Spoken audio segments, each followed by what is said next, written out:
Então nós vimos que Deus enviou flagelos para a nação inteira do Egito, a fim de libertar o seu povo, que estava oprimido, escravizado pelo faraó, pelos egípcios, e para revelar a sua glória.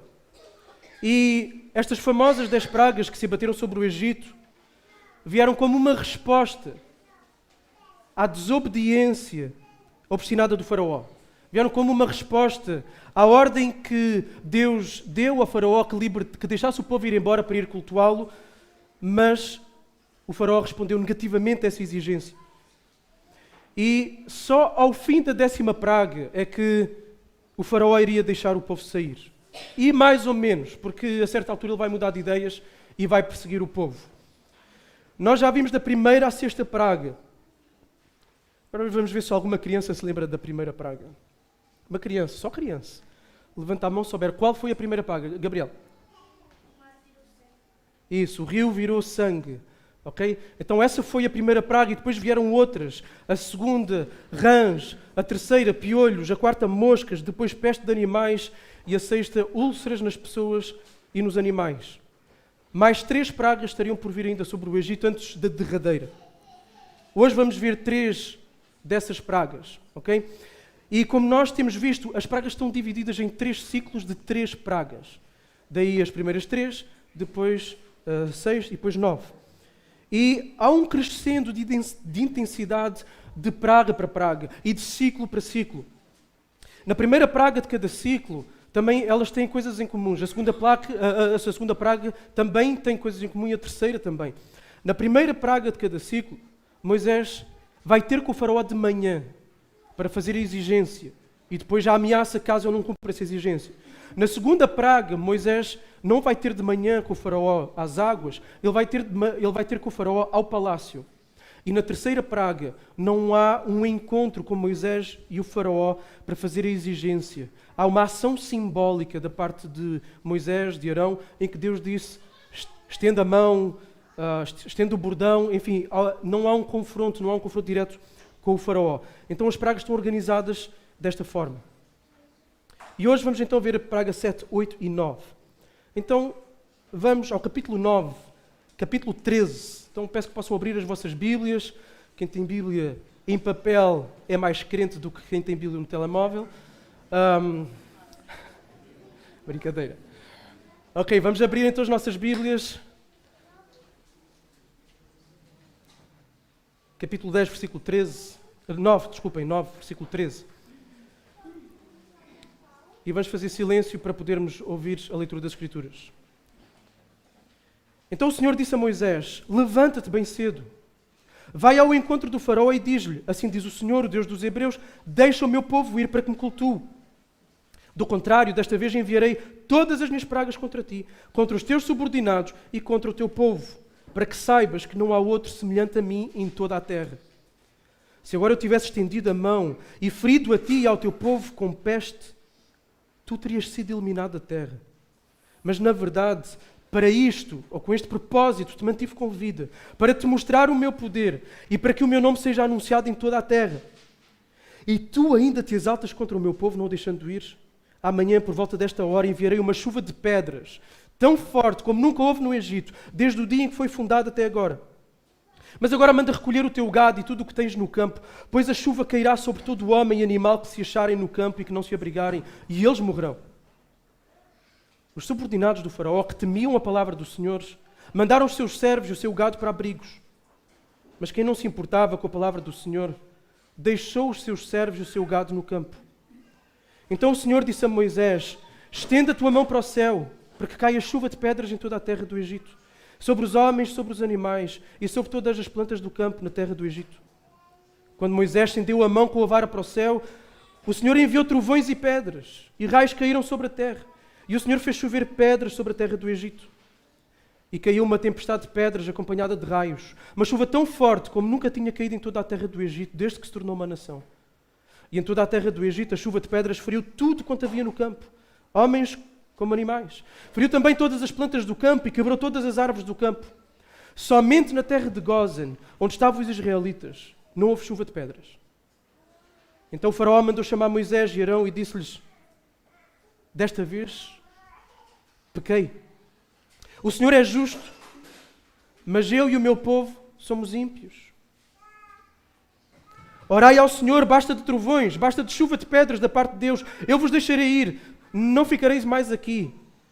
E Moisés lhe respondeu: assim que eu tiver saído da cidade, estenderei as mãos ao Senhor, e os trovões cessarão, e não haverá mais chuva de pedras, para que saibas que a terra é do Senhor. Entretanto, quanto a ti e aos teus subordinados, sei que ainda não temeias o Senhor Deus. O linho e a cevada se perderam, porque a cevada já estava na espiga e o linho em flor, mas o trigo e o centeio não se perderam, porque ainda não haviam crescido. Então Moisés saiu da cidade, da presença de Faraó, e estendeu as mãos ao Senhor, e cessaram os trovões e as pedras. E a chuva não caiu mais sobre a terra. Quando o Faraó viu que a chuva, as pedras e os trovões haviam cessado, continuou a pecar e endureceu o coração, tanto ele como os seus subordinados. Assim o coração do Faraó se endureceu, e ele não deixou que os israelitas partissem, conforme o Senhor havia falado por meio de Moisés. Este é um dos maiores relatos sobre uma das pragas. Temos aqui o último ciclo de pragas. E tal como eu disse há pouco, na primeira praga de cada ciclo, Deus manda Moisés ir conversar com o Faraó pela manhã. E coloca novamente esta exigência divina. É colocado outra vez esta exigência. Deixa o meu povo ir para que me cultue. Deixa o meu povo ir para que me cultue. Contudo, este ciclo iria revelar-se o golpe mais duro que o Faraó recebera até então.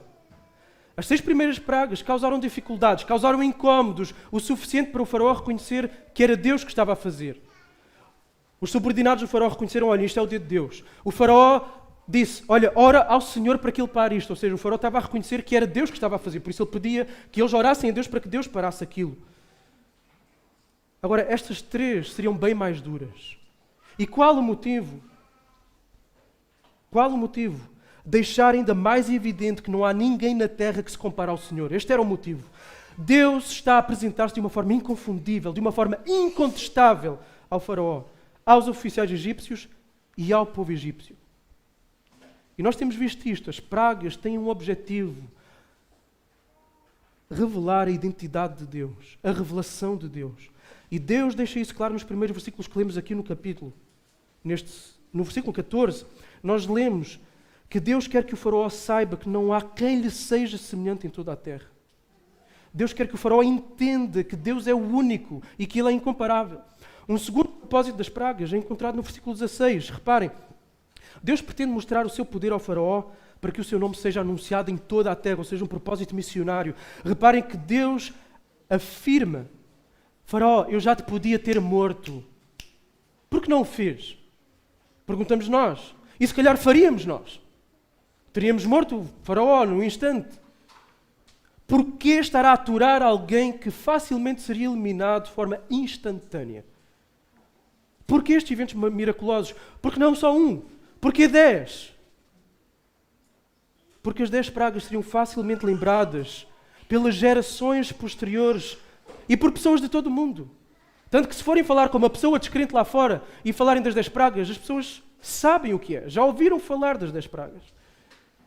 Encontramos salmos como o 78, onde se cantava o relato das pragas: destruiu as suas vinhas, diz o salmista, com granizo, e os seus sicômoros com geadas. Também entregou o seu gado ao granizo e os seus rebanhos aos raios. Versículos 57 e 48.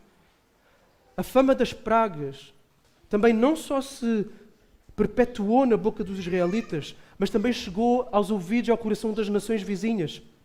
Reparem, mais à frente em Êxodo, capítulo 15, versículos 14 e 15, diz o seguinte: os povos ouviram e estremeceram. O terror apoderou-se dos habitantes da Filistia.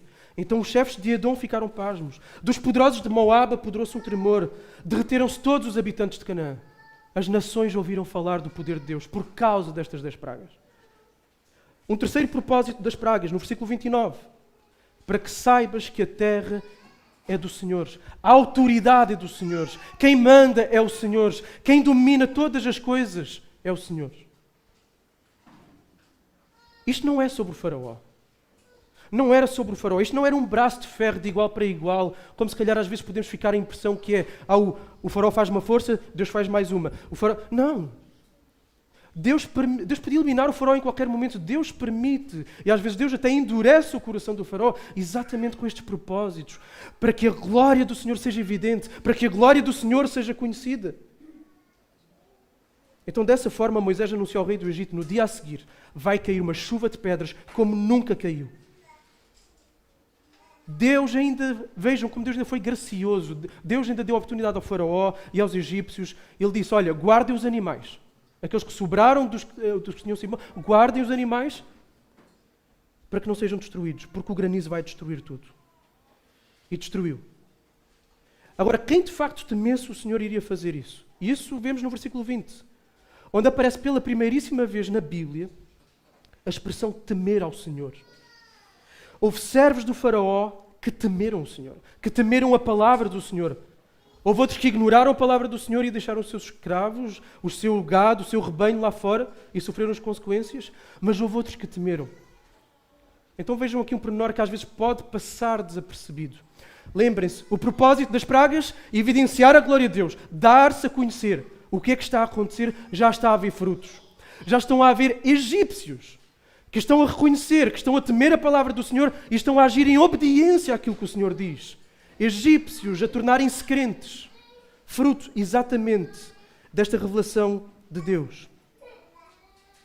Então estes juízos sucessivos e pacientes estavam a ter o efeito desejado. Tanto que no capítulo 12, mais à frente, como nós veremos, quando o povo de Israel vai sair do Egito, no versículo 38, diz assim: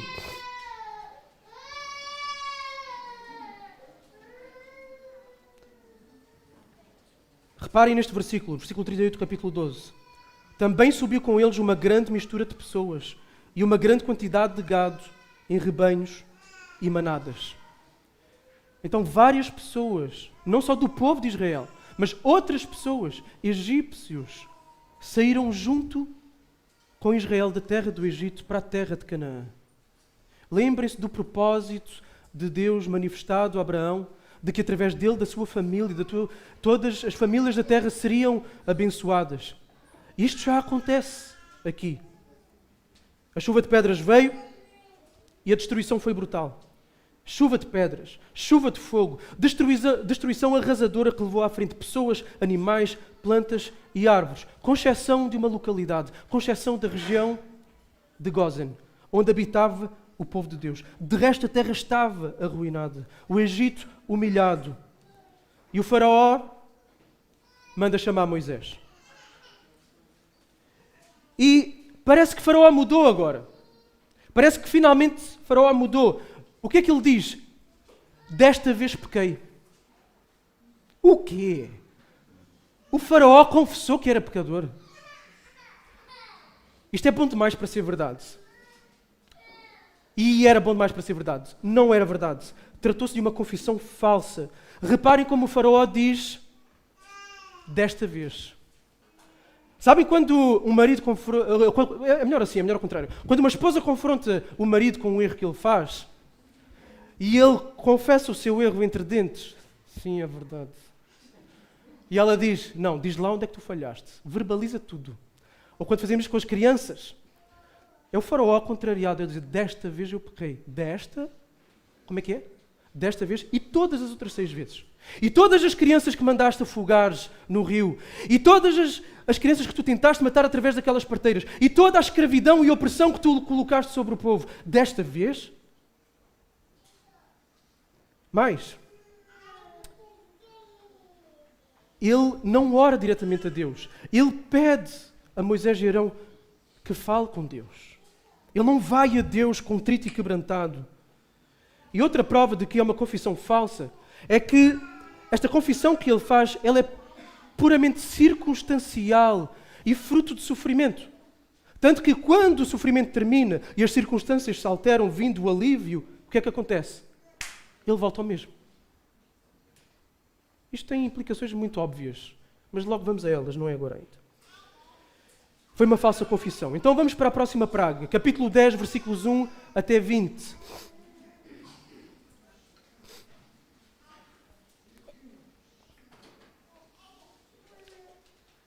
E diz assim: depois disso o Senhor falou a Moisés: vai ao faraó, pois endureci o seu coração e o coração dos seus subordinados, para manifestar estes meus sinais no meio deles, e para que contes aos teus filhos e aos filhos dos teus filhos as coisas que fiz no Egito, e os meus sinais que realizei entre eles, para que saibas que eu sou o Senhor.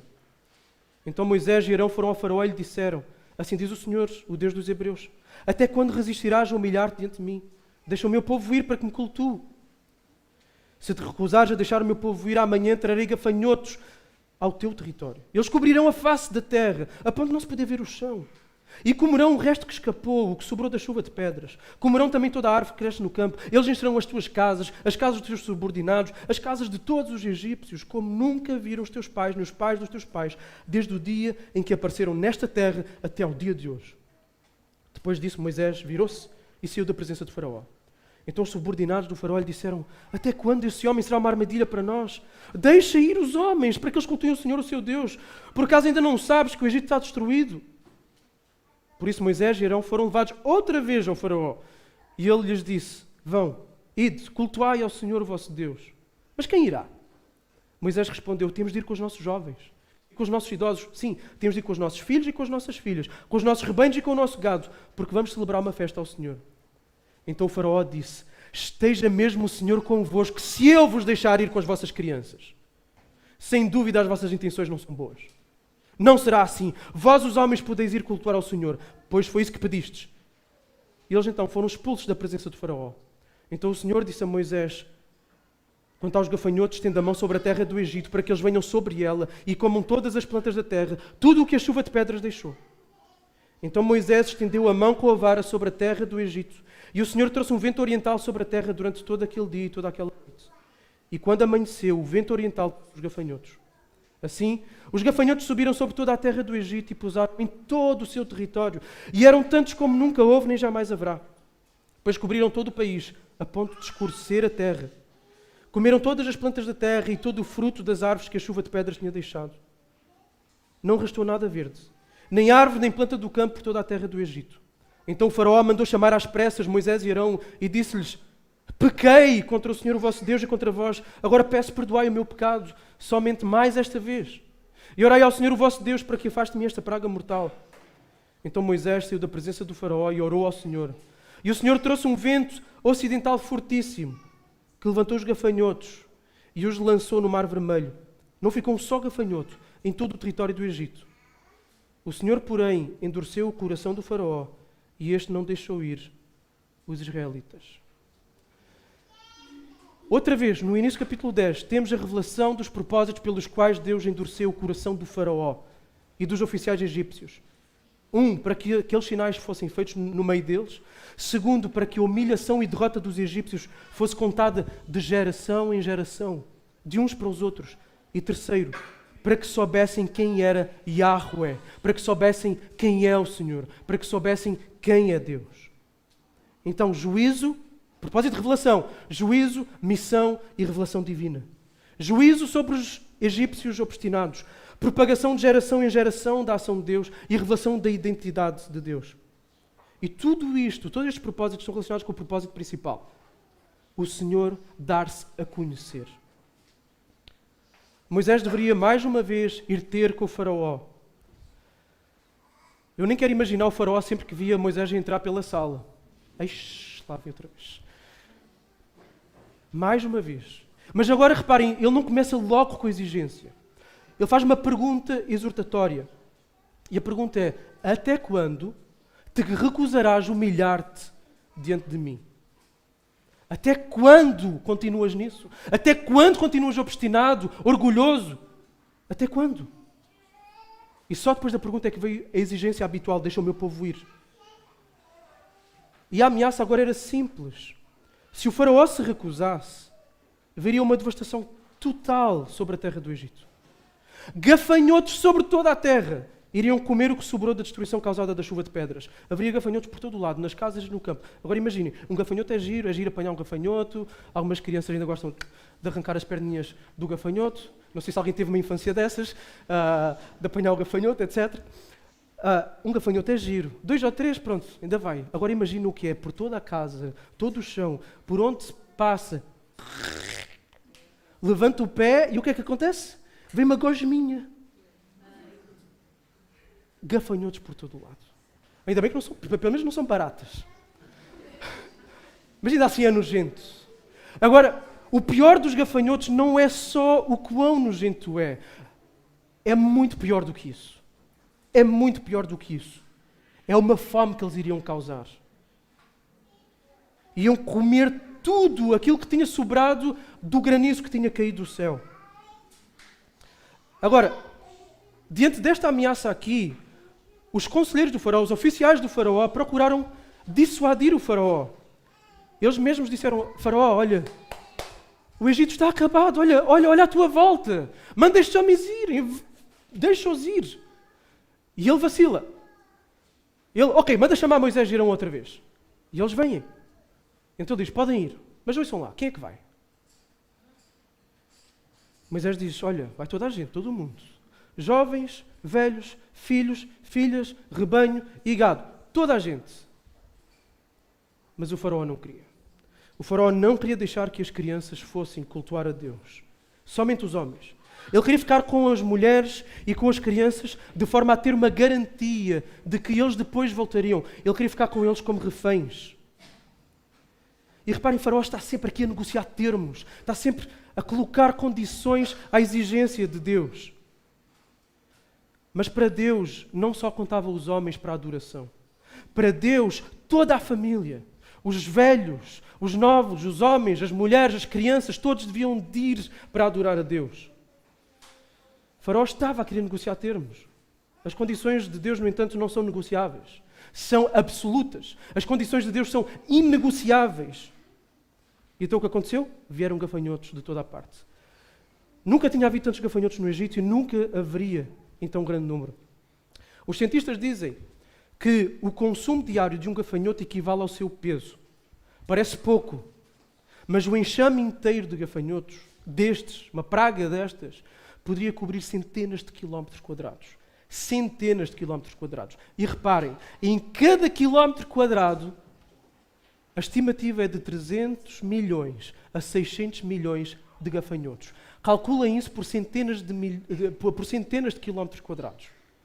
Num quilómetro quadrado, 300 a 600 milhões de gafanhotos. Nenhum de nós conseguia fazer essas contas.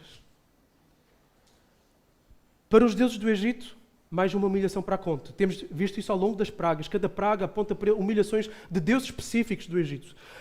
Por exemplo, os egípcios adoravam Min, o padroeiro da safra. Adoravam Ísis, a deusa da vida, que preparava o linho para as roupas.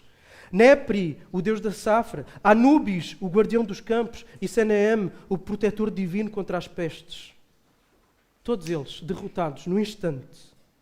E é isso que temos visto. Praga após praga demonstram a ilusão do que é confiar em falsos deuses. E aqui voltamos ao propósito de Deus com as pragas. Mostrar que somente Ele é o Senhor. O faraó mandou chamar Moisés e de novo, pela segunda vez, ele afirma que eu pequei. Por favor, orem por mim, só mais desta vez. Acho que nos ouvimos muitas vezes nestas palavras a nós próprios. Agora, mas mais uma vez ele não ora a Deus. E a sua confissão é meramente circunstancial e fruto do sofrimento. É fruto de uma motivação egoísta. Ele quer o alívio. Ele está a pensar nele. Ele não está a pensar que feriu a glória de Deus e que maculou um povo. Ele está a pensar nele. Ele quer alívio rápido do seu sofrimento. Moisés e Arão oraram, a praga cessou e o faraó, outra vez, com o coração endurecido, não deixou o povo ir. E vamos à nona e última praga, antes de irmos às nossas aplicações. Versículos 21 a 29, de capítulo 10. E diz assim, então o Senhor disse a Moisés, estenda a mão para o céu, para que haja trevas sobre toda a terra do Egito, trevas que se possam apalpar. E vejam, aqui não houve confronto com o faraó. Moisés estendeu a mão para o céu e houve densas trevas em toda a terra do Egito durante 3 dias. Ninguém conseguia ver nada. Ninguém se levantou do seu lugar durante 3 dias. Mas havia luz nas habitações de todos os israelitas. Então o faraó mandou chamar Moisés e disse, ide, cultuai ao Senhor, mas fiquem somente os vossos rebanhos e o vosso gado, mas podeis levar convosco as crianças.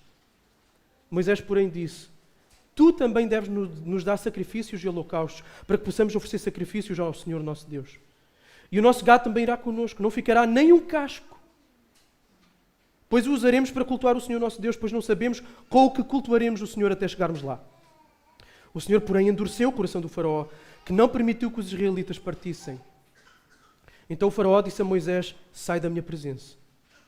Toma cuidado para que não vejas mais o meu rosto, pois no dia em que vires o meu rosto de novo, morrerás. Moisés respondeu: disseste bem, nunca mais verei o teu rosto. Até aqui. Terceira praga, o faraó não é avisado. Moisés estende a mão para o céu, escuridão vem sobre o Egito durante 3 dias. E o texto faz questão de dizer que era uma escuridão palpável. Qual é o ponto? O ponto é dizer não se vê absolutamente nada. Não se vê nada. Nada, nada, nada. A ponto de eles não poderem fazer absolutamente nada, os egípcios. E Israel foi uma vez mais poupado também em Gósen. E aqui Deus está a mostrar, Yahweh está a mostrar que é superior à divindade suprema do Egito. Qual era o Deus dos deuses no Egito? Qual era a divindade suprema do Egito? Amon-Ra, simbolizado pelo sol. A 9ª praga destronou a divindade suprema do Egito. Os egípcios acreditavam que essa divindade solar era o seu Criador, que era Ele que os tinha criado. Eles cantavam o seguinte hino, reparem o que eles cantavam. Deus singular, não há ninguém além dele. Tu moldas a terra segundo a tua vontade, tu e apenas tu. Todas as pessoas e rebanhos, tudo na terra que anda sobre pés, tudo nas alturas que voa com as suas asas. Então era isto que eles cantavam. E sempre que havia o nascer do sol que era contínuo, todas as manhãs, apontava para a eternidade de Deus e da ressurreição dos egípcios. E o faraó era visto como um filho desse Deus, como um filho de Ra. Ele era a encarnação pessoal dessa divindade que mantinha a ordem cósmica. Então, antes de Deus dar o golpe final ao próprio faraó na 10ª praga, que é o que Deus vai fazer, Deus vai ferir o faraó através da morte do seu primogênito. Antes de dar o golpe final, ele atacou a divindade mais amada, a divindade suprema dos egípcios. E foi simples. Foi só trazer escuridão. Só trazer escuridão. Há quem tente explicar a praga através de causas naturais, como uma tempestade de areia. Só que, se fosse uma tempestade de areia, o faraó não teria ficado tão perturbado, porque eles estariam habituados a tempestades de areia. E o faraó ficou de facto perturbadíssimo. O faraó então, outra vez, manda chamar Moisés, ordena que o povo saia do Egito, vá adorar a Deus, mas volta a colocar termos. Mas este homem é arrogante e teimoso. Eles podem ir, levem as crianças, mas não levem o gado. E Moisés diz, vai tudo, não fica cá nenhum casco. E reparem nessa ousadia de Moisés ali no fim. Esse detalhe é-nos colocado aqui. Não fica nenhum casco. É tudo, faraó. Não entendeste ainda? É tudo. Uma vez mais, o faraó viu o coração endurecido pelo dedo de Deus e não deixou o povo ir. Mas aqui nós temos o fim das negociações. Acabaram as negociações. Faraó não queria mais ver a cara de Moisés. Ameaçou de morte caso ele voltasse ali. A última oportunidade de arrependimento do faraó, jogada no lixo. Por ocasião das outras pragas, como eu tenho vindo também a falar ao longo deste sermão, e quando eu repito uma ideia várias vezes, é para que nós possamos interiorizar. Okay? Os professores, quando querem que os alunos aprendam alguma coisa, repetem. É na base da repetição que está a aprendizagem. Okay? Então, um dos temas principais do livro do Êxodo é a revelação de Deus. Deus revelar-se quem Ele é. Lembrem-se do episódio da sarça, em que Deus aparece a Moisés e manda Moisés ir ter com o povo, e Moisés reluta e pergunta a Deus, quem é que eu vou dizer que tu és a eles? E Deus vai apresentar-se com um nome que não se tinha apresentado, então Ele vai dizer, eu sou. Eu sou. No diálogo que vai acontecer com Deus e Moisés, ainda antes dele ir ter com o faraó, Deus vai dizer a Moisés o seguinte, eles saberão que eu sou o Senhor. Em Êxodo 7:5. No diálogo que acontece entre Moisés e o faraó, na primeira praga, Moisés diz ao rei, nisto saberás que eu sou o Senhor. Ou seja, este é um refrão constante e que está presente nestes versículos que nós lemos hoje também. No texto que vimos hoje, esse propósito e os desdobramentos desse propósito é vincado. Então, através destas pragas, Deus deveria ser conhecido pelo inimigo do seu povo, o faraó, primeiro. Deus deveria ser conhecido pelas nações da terra, em segundo. E Deus deveria ser conhecido de geração em geração no seu povo. Todos deveriam saber quem é Deus. Todos. Temos aqui 3 grupos de pessoas grandes. 3 categorias de pessoas que devem saber quem Deus é. Deus, através do seu juízo, revela-se como um juiz inescapável àqueles que lhe resistem. E isso é um aviso para arrependimento daqueles que não creem nele.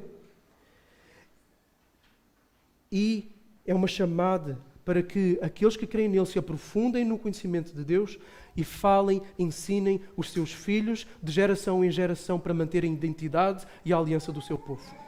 3 grupos de pessoas. Aqueles que lhe resistem, aqueles que não conhecem as outras nações e aqueles que são o seu povo.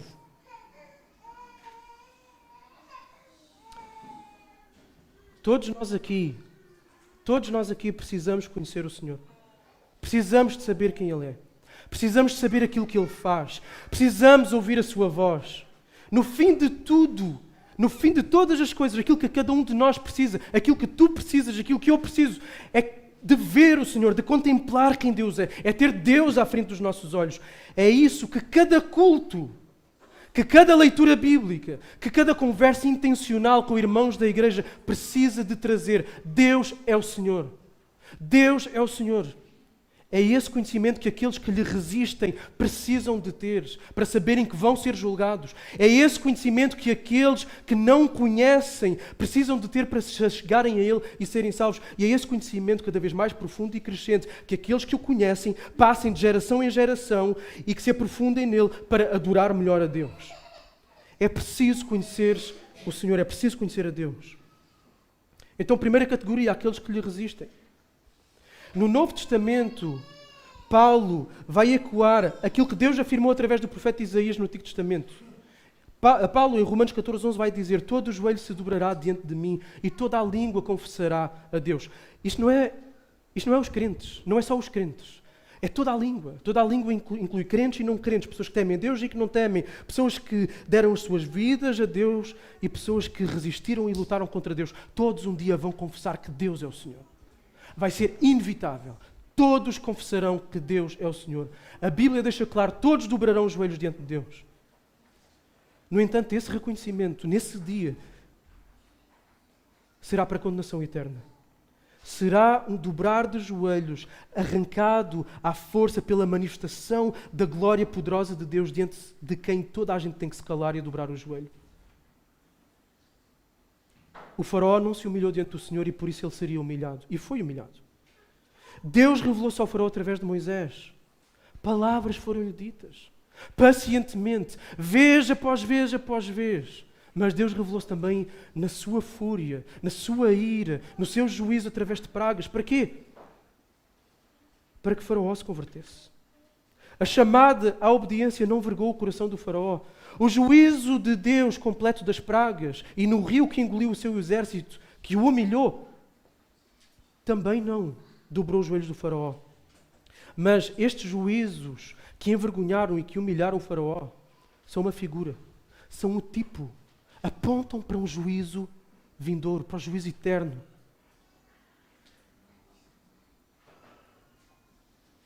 Ou nesta vida nós nos humilhamos na presença de Deus e assim encontramos salvação em Jesus Cristo, ou então seremos humilhados na eternidade através da condenação eterna de Deus.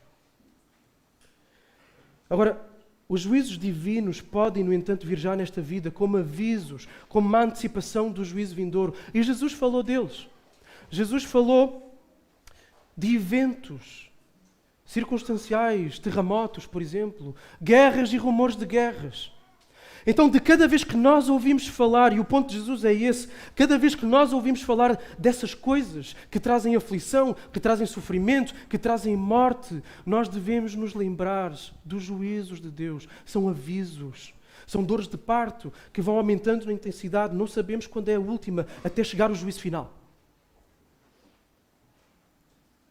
O faraó teve vários avisos, mas não ouviu nenhum deles. Há um outro rei, mais tarde, um outro imperador, Nabucodonosor. Ele foi humilhado quando Deus o fez viver como um animal selvagem depois dele se vangloriar. E depois de ter sido transformado, ou de ter sido levado a se comportar como um animal selvagem, em Daniel 4:34, Nabucodonosor reconhece isto. Ele diz assim: eu, Nabucodonosor, levantei os olhos ao céu, tornou-me a vir o entendimento, e eu bendisse o Altíssimo, e louvei e glorifiquei aquele que vive para sempre, cujo domínio é sempre eterno e cujo reino é de geração em geração. Uau! Ele que se gloriou da Babilónia. Quem fez isto? Eu. Ele construiu uma estátua para que o adorasse. Aqui ele diz: aquele que tem o domínio sempre eterno, cujo reino é de geração em geração. Então, se tu estás aqui nesta manhã pela primeira vez, ou se já tens vindo aqui, já tens estado connosco e ainda não te rendeste a Deus por completo, fala hoje mesmo. Não faças o mesmo que o faraó. E olha que o faraó aqui fez muitas coisas erradas. A mais óbvia é que ele desobedeceu obstinadamente, persistentemente a Deus e recusou de forma aberta e lutou contra o povo de Deus. Agora, tu podes dizer: não, eu não sou assim. E podes não ser. Talvez não afirmes categoricamente assim, desta forma, a tua posição diante de Deus. Mas talvez estejas num outro lugar em que o faraó também esteve. Talvez estejas num lugar em que procuras negociar com Deus os termos da tua rendição a Ele. Lembre-se, o faraó diz: vocês podem ir adorar, mas as crianças ficam, mas os animais ficam, enfim. E hoje em dia várias pessoas podem fazer o mesmo. Vejam, há pessoas que dizem: eu quero viver para Deus, mas vou manter isto ou aquilo na minha vida. Vou-te adorar, mas não me vou comprometer com a igreja local. Vou-te seguir, mas não vou ofertar dinheiro. Vou ser teu discípulo, mas não vou abandonar alguns dos pecados da minha vida.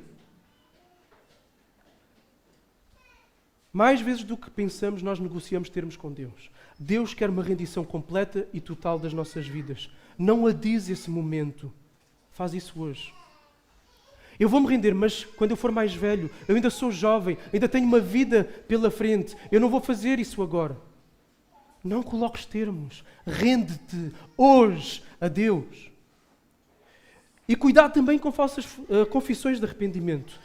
O faraó afirmou que pecou, mas ele sempre fez uma falsa confissão de pecado, seja porque foi uma confissão imparcial, ou seja, uma confissão parcial, não foi uma confissão total dos seus pecados. Seja por não se ter dirigido a Deus ele próprio, seja por ter demonstrado através de ações que afinal ele não estava arrependido. Nós, sob condições aflitivas e de sofrimento, somos capazes de pedir perdão por todos os pecados e mais alguns, até aqueles que não nos lembramos e não cometemos sequer, quando estamos em sofrimento. Mas depois, quando a coisa tranquiliza, quando o alívio vem, aí é que é provada a natureza e a veracidade do nosso arrependimento. Quantos não há que no meio do sofrimento afirmam ter feito uma oração, ter entregue a sua vida a Deus, ter respondido a um apelo, mas depois olhamos para a vida deles na atualidade e não há frutos nenhuns. Não há uma vida de rendição a Deus. Não, mas ele é filho de Deus porque ele um dia repetiu uma oração. Calma aí. Rendição total e nada menos do que isso. Quem não negar a si mesmo, quem não tomar a sua cruz, não pode ser meu discípulo. Negar a si mesmo, tomar a cruz, é o que? É lugar de morte. É lugar de morte. É lugar de não negociação de termos. É lugar de rendição completa. E é isso que Jesus pede. Rendição completa e total. O faraó teve uma última oportunidade para se arrepender. Rejeitou-a. Jogou fora. Não faças o mesmo. Nós, todos, temos planos para a próxima semana, para a nossa vida, para amanhã, para o próximo mês. E todas as pessoas que morrem, ou a esmagadora maioria delas, têm planos para a semana seguinte. Mas elas morrem. Então, muito cuidado. Deus pode chamar mais depressa do que aquilo que tu pensas. Não adies o teu arrependimento. Um dia vai ser a última oportunidade. Talvez seja hoje. Talvez seja esta manhã a tua última oportunidade de te renderes a Deus. Olha para Cristo. Para Jesus crucificado na cruz, que viveu a vida perfeita que tu não consegues viver e suportou a ira de Deus que devia cair sobre ti naquela cruz do Calvário. Olha para Ele, confia nele e ser salvo hoje. Então que estas pragas sirvam de aviso para todos nós, em especial para aqueles que continuam a resistir a uma rendição completa a Deus e à sua vontade. Não resistas mais. Tu podes dizer, isso foi coisa do passado. Isso é coisa do Antigo Testamento, em que Deus, pumba, pumba, pumba, pumba. No Novo Testamento não é assim. Basta vermos Apocalipse. E encontramos um eco destas pragas. Por exemplo, Apocalipse 8:7 diz: o primeiro anjo tocou a sua trombeta e foram lançados na terra granizo e fogo misturado com sangue, e 1/3 da terra, 1/3 das florestas e toda a relva verde foram queimados. Ou então vamos encontrar uma descrição em Apocalipse 9, não vou ler aqui pela questão do tempo, de é aberto o abismo e dele sai fumaça, e da fumaça saem gafanhotos sobre toda a terra e que trazem o caos e a destruição. Não queiras experimentar o juízo divino. Humilha-te diante de Deus, hoje mesmo. Reconhece-o como Senhor. Segunda categoria de pessoas, aqueles que não o conhecem. Esta primeira categoria é a mais perigosa. É aqueles que conhecem, já viram, sabem, já foram avisados. Há uma outra categoria. Então Deus revelou-se através das pragas, como nós dissemos, para dar a conhecer a Ele próprio, àqueles que não conhecem, às outras nações, para que pessoas de todos os lugares do mundo possam ouvir acerca dele, do seu caráter e das suas ações, da sua glória e poder, e venham adorá-lo. Foi a promessa feita a Abraão em Gênesis, para que todas as famílias da terra sejam abençoadas. Gênesis 12:3. Depois de Deus ter liberto o povo do Egito, de ter feito caminhar sobrenaturalmente pelo deserto, de ter livrado através de vitórias absolutamente fantásticas em Canaã, há uma mulher que ouviu falar dos feitos de Deus. Há uma mulher que agiu em conformidade com esse conhecimento. Uma mulher estrangeira. Raabe. Essa mulher abandonou o seu povo para ser parte do povo de Deus. Ela arriscou a sua vida e da sua família para abençoar o povo de Deus, porque ela ouviu e ela creu. E ela diz assim: quando nós ouvimos isso, os nossos corações se derreteram. E em ninguém mais há ânimo algum por causa da vossa presença, porque o Senhor, o vosso Deus, reparem, é Deus em cima no céu e embaixo na terra. Esta mulher estrangeira, que não estava no meio do povo de Deus, ouviu falar das grandezas de Deus e converteu-se ao Senhor. E Raabe estaria na genealogia daquele que traria salvação a pessoas de todas as nações. De todos os povos, todos os tribos, todas as línguas. Deus fez-se homem exatamente porque Ele amou todo o mundo. Pessoas de todos os lugares, de todas as origens. Foi exatamente por isso que Jesus, depois de ter vencido o pecado, vencido a morte, pela sua ressurreição, Ele enviou os seus discípulos. Vão por todo o mundo e façam discípulos de todas as nações, batizando-os em nome do Pai, do Filho e do Espírito Santo e ensinando-os a guardar todas as coisas que eu vos tenho ordenado. E Ele disse: para isto, para esta missão que eu vos dou, vocês vão receber poder do alto, Atos 1:8, para serem minhas testemunhas em Jerusalém, na Judeia, na Samaria e até aos confins da terra. Atos capítulo 2, Pedro prega. O Espírito Santo, aliás, antes de Pedro pregar, a igreja está reunida a orar, vem o Espírito Santo, eles começam a falar em línguas. Há pessoas que estão ali à volta e ouvem na sua própria língua o quê? O que é que ouvem? O que é que Lucas nos diz em Atos? Eles ouvem aqueles discípulos a falarem das grandezas de Deus. Estão ali as nações da terra representadas naquele dia de Pentecostes, a ouvirem das grandezas de Deus. Hoje nós temos aqui pessoas de diferentes países. O Evangelho chegou a Portugal, no fim da Europa. Pessoas de todo o mundo já ouviram falar das 10 pragas. Vão aos Estados Unidos e perguntem. Vão à Venezuela e perguntem. Muita gente já ouviu falar das 10 pragas. Mas ouviram falar de muito mais. Pessoas de vários lugares destes planetas ouviram falar do maior ato divino de amor e de justiça, completos na mesma ação em Jesus Cristo. O maior ato de juízo que caiu sobre aquele que era perfeito, o próprio Deus, e o maior ato de amor, porque esse juízo foi para que aqueles que se arrependem não tenham que sofrer a condenação eterna. Pessoas de vários lugares, milhões de pessoas já ouviram falar, já conhecem. No entanto, outras ainda não. Seja por nunca terem ouvido, mas também por eventualmente terem ouvido uma distorção, um ensino errado acerca disso. Também acontece. A Igreja do Senhor Jesus, que é universal, composta de crentes de todos os lugares e tempos, da qual nós aqui na nossa igreja local, como Abenfar, somos uma fração visível. A Igreja do Senhor é portadora do conhecimento de Deus para ser transmitido aos nossos vizinhos, aos nossos colegas, aos nossos amigos, aos nossos desconhecidos, àqueles que estão perto e àqueles que estão longe, àqueles que estão aqui no Algarve e àqueles que estão em Moçambique. somos chamados a anunciar quem Jesus é e aquilo que Ele fez. Que Ele um dia voltará para julgar os vivos e os mortos. Nós somos os mensageiros, nós somos os arautos, os anunciadores, os proclamadores deste conhecimento de Deus para que as pessoas encontrem salvação. Conheçam este Deus. Como é que temos respondido a essa responsabilidade de evangelização na nossa vida? Nos nossos relacionamentos? Será que temos sido intencionais em partilhar o Evangelho com as pessoas à nossa volta? É uma responsabilidade nossa. E terceira categoria e última, aqueles que já são povo de Deus. As pragas serviram também para revelar a identidade de Deus ao seu próprio povo. Não só àqueles que lhe resistem, não só às nações que não o conhecem, mas ao seu próprio povo. E reparem como há uma ideia que aparece várias vezes no nosso texto. De geração em geração, Deus deve ser ensinado aos filhos, às famílias, para a manutenção da identidade do povo de Deus e da aliança de Deus com o seu povo. Como nós vimos, encontramos salmos que falam da ação miraculosa de Deus no Egito. Lemos um aqui em conjunto. Os salmos eram cantados pelo povo de Deus, eram lidos pelo povo de Deus e eram memorizados pelo povo de Deus. Nós hoje estamos aqui a estudar que texto? Êxodo.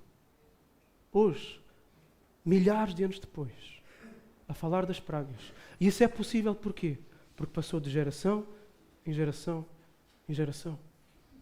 O povo de Deus tem passado de geração em geração o ensino de quem Deus é, daquilo que Deus fez. Não só nas pragas, mas principalmente nas boas notícias da encarnação, da morte, da ressurreição, da ascensão de Jesus Cristo para perdão de pecados. O conhecimento de quem Deus é, de que só Ele é o Senhor, chegou a nós e é tudo o que nós precisamos. Só que nós rapidamente achamos que precisamos de tantas outras coisas. Achamos que precisamos de orientações práticas para vencer as tentações, pecados teimosos, 10 passos para enfrentar os medos ou a ansiedade, 5 princípios eficazes para a educação dos filhos, 10 ideias para construir um casamento saudável, etc. Podemos ter esse tipo de aplicações práticas nos nossos sermões, nos nossos estudos bíblicos, são legítimos. Vamos falar disto na escola dominical, vamos falar disto tudo, é legítimo. Mas ainda que tenhamos tudo isso, e é exposto até de forma bíblica, aquilo que dá base, aquilo que dá fundamento, aquilo que nós precisamos, acima disso, é saber quem Deus é conhecer a Deus de uma forma pessoal, conhecê-lo, saber a quem oramos, ao Deus que se decidiu revelar a nós. Quem é o Senhor? No fim de tudo, diante de uma doença, aquilo que precisamos de saber é que somente Deus é o Senhor. Diante de uma traição de um cônjuge, ou o abandono de um cônjuge, aquilo que nós precisamos de saber é somente Deus é o meu Senhor. Diante das incertezas sobre o que fazer ou sobre o que decidir na vida, aquilo que precisamos de saber é Deus é o Senhor. Diante de circunstâncias que atraem o desânimo, a depressão, a tristeza, aquilo que nós precisamos de saber, tal como Jó, é Deus é o Senhor. Diante de filhos que negam a fé e que abandonam os caminhos nos quais foram instruídos a vida toda, aquilo que nós temos que saber é, não, Deus é o Senhor. Diante das precárias condições salariais de habitação que alguns aqui estão sujeitos, aquilo que precisam de saber no fim do dia é, Deus é o Senhor. Diante das afirmações que são ditas por pessoas que amamos, que nos magoam, aquilo que precisamos saber é, não, somente Deus é o Senhor. Diante das injustiças no trabalho, aquilo que precisamos saber é, Deus é o Senhor. Diante do luto, aquilo que temos que saber é, não, Deus é o Senhor. Deus deu, Deus tirou, Ele é o Senhor. Diante da realidade, da eternidade, aquilo que precisamos de saber, Deus é o Senhor, Deus é o meu Senhor. O que precisamos é de conhecer o Senhor como nosso Senhor. Saber que Ele é o Senhor do universo, que toda a terra, toda a existência estão nele e que precisamos estar na Sua presença, conhecê-lo, amá-lo e temê-lo. Só precisamos de conhecer o Senhor. E o conhecimento, esta intimidade, esta proximidade com Deus, é esse conhecimento de quem Deus é que nos transforma. É esse conhecimento de quem Deus é que dá sentido à vida, que dá sentido ao caos, que dá sentido ao sofrimento. Porque se não for Deus a dar sentido ao sofrimento na vida, o que é que vai dar? A vida é só isto, então mais vale a pena ir já. Porque sofrer mais? Só Deus dá sentido. Só Deus dá esperança no meio da dor, no meio de uma doença terminal. Só Deus é que salva do pecado e dá esperança para a luta da santificação. É esse conhecimento de quem Deus é, da sua pessoa, dos seus atributos, que nos pode fazer encarar a morte nos olhos. e abraçar a eternidade na presença de Deus.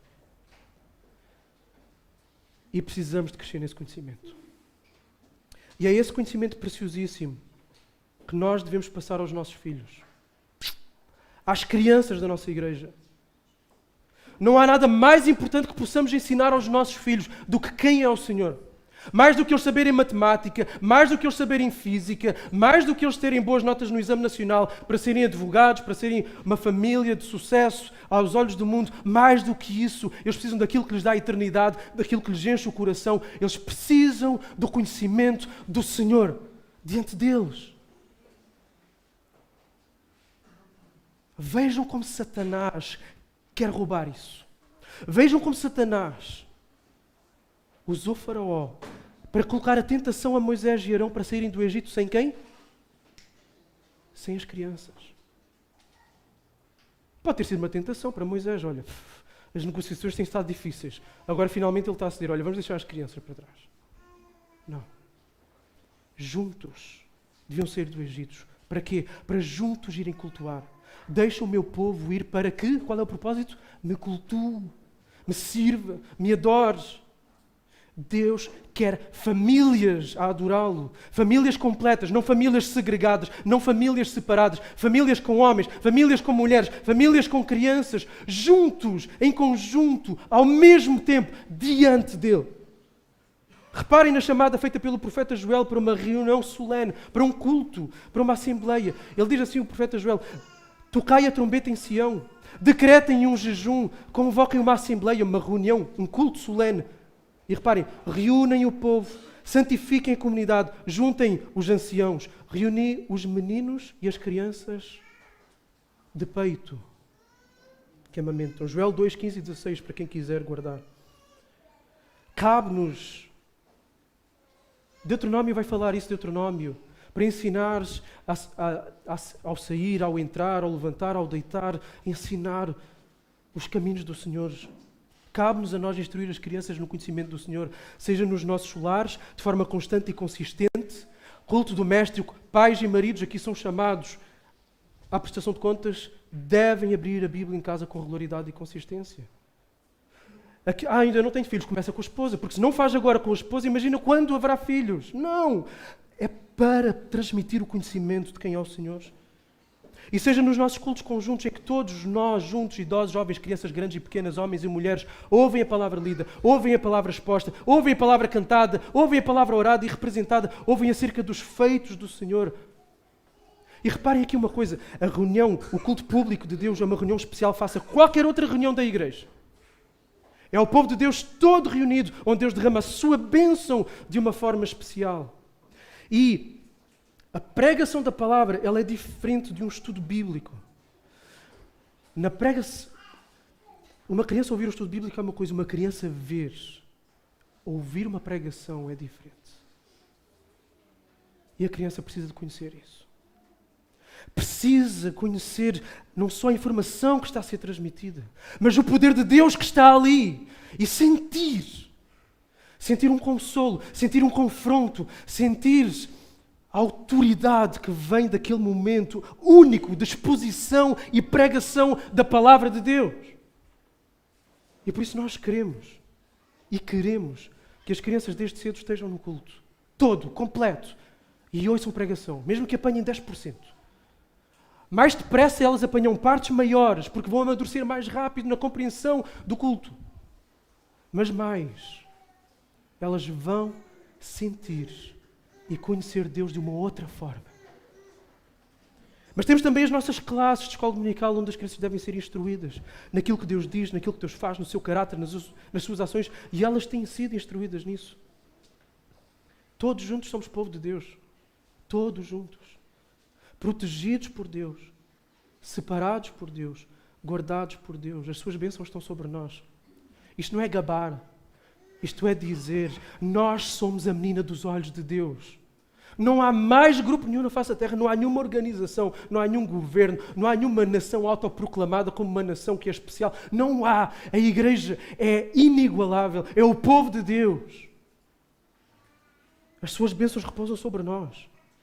A sua presença está em nós. As suas promessas.